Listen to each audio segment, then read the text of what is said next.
Hello everybody, it's the Forest Rider again. Basically, I know that I've not been on YouTube for a while now, and so I thought, well, it's obviously about time because a few things have changed with this bike, just to refine it and get it better than what it already is. So basically, I'm getting it ready for registration, and I want to ride it legally in the bush. I mean, why not, you know? But anyhow, so I just wanted to get things right before I did that, and so I've got it all wired up, ready, headlight and everything like that, and all the electrics are fine, they're all being checked over.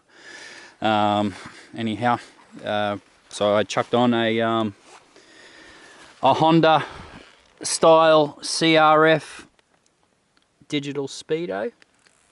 I've also changed the exhaust to a full Doma system, which is a little bit better in terms of power and the way it comes about. It's just there's power everywhere, and it's nice and smooth. Just a hell of a lot better exhaust than the FMF. Little bit more expensive, but definitely fits the bike nicely, and makes it heaps better. It just lugs, and there's plenty up top. It's just actually a great exhaust. Yeah, better than the FMF for sure. In that respect, I'm still running the Dunlop Geomaxes X52 in a 110-100, and that's actually quite surprising how that actually handles it. I'm getting traction everywhere on this beast, and definitely works. I was surprised about that because usually I'm a 120 on the rear, but definitely be sticking with the 110 again after that. Now, I've mentioned previously that I've had a hydraulic clutch on this, as you can see, a Magura unit, and how I've actually fitted that is a little bit of a secret, like I said last time, because I bought a WR Husqvarna 250 system, and it doesn't fit, so I had to modify it. So I'm hoping that you'll be able to see this clear enough. And if you go in here, you can see that there's a plate made up for the induction there, the rubber boot, and basically I've cut it and shaped it so the airbox breather hose can obviously function as well. And I'll show you why it doesn't fit when you get a WR250, is because the 360 engine has the extra coolant hose that goes to the cylinder head and crankcase there, and that's the little bit there. I don't know how I'm going to bleed that and whatnot, but for the moment it fits, and it works really well, and there's no way I am going back to a cable clutch on this thing, because that is just one terrible cable clutch. Forget it, not doing it.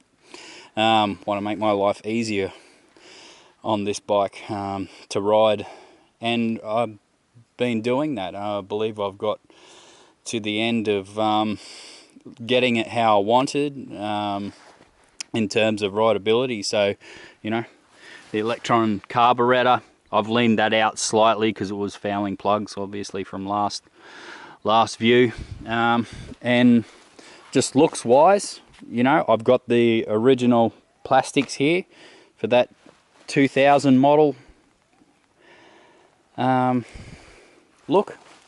You know, it's all original. The stickers, blah blah blah. I mean, I've added a bit of carbon fibre, that 4D crap there, and chucked it on the radiator shrouds and the fork guards. Whoop-de-doo. That's just for looks. And I ended up getting one of these Polysport headlights, which is the same shape as the 2001, 2002 shaped headlights. And it's got the halogens in there, ready to get for registration. And basically I've just been collecting parts for this thing as well. when I see them, because I know they're not going to, you know, it's getting harder and harder to actually get parts for this bike. And on another note, I did run. First up, I ran the RHK chain and sprockets on the 510 that I have. I've got a 2009 model Husqvarna TE 510, and I ran them on that, and they seem to be really good. I thought that the WR250 kit would fit this. The rear sprocket does, and the chain, of course, but the front sprocket is it has a different spleen. The 250 has like a 12 tooth spleen, and this is a 6 tooth spleen, and didn't fit. So I basically got one from R&D Husky. Luckily, you can still get them on eBay. So you know, they are a little bit hard to get here in Australia, because I bought the last one off of R&D, and then I'll have to probably get it from Europe or America or somewhere like that.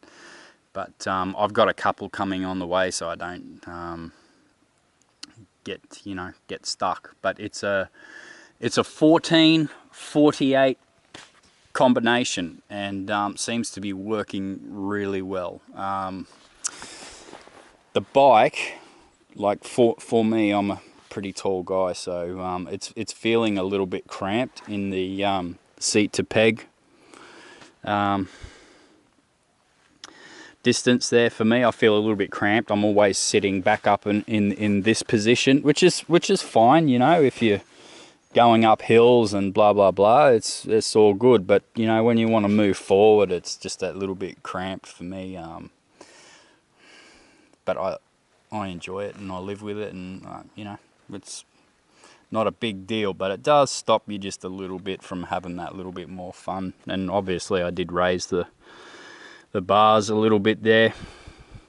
That helped me. And that's basically it. I know I said last time I was going to do a 360 conversion into a well, hopefully I can get a 2009 through to 2013 250 or 300. I've got the spare motor and exhaust and things like that. I want to do that conversion. That's something I'll have to try and do between work and life, of course. But I'll get there. I've been searching on Gumtree and things like that. So I don't want to get a shit one. I just want to get one that's nice and tidy, and can also, you know, I'll put my touches on it, so to speak, and make it a nice bike, of course, and just something else to ride up here. And hopefully with the new and different styling of the newer models, I'll be able to in that thing I'll be a lot more comfortable to ride and blah blah blah. So I'm sort of looking forward to that, you know, because it does make a big difference, you know. After I ride the 510, it's like really comfortable. You know, it's a great bike too.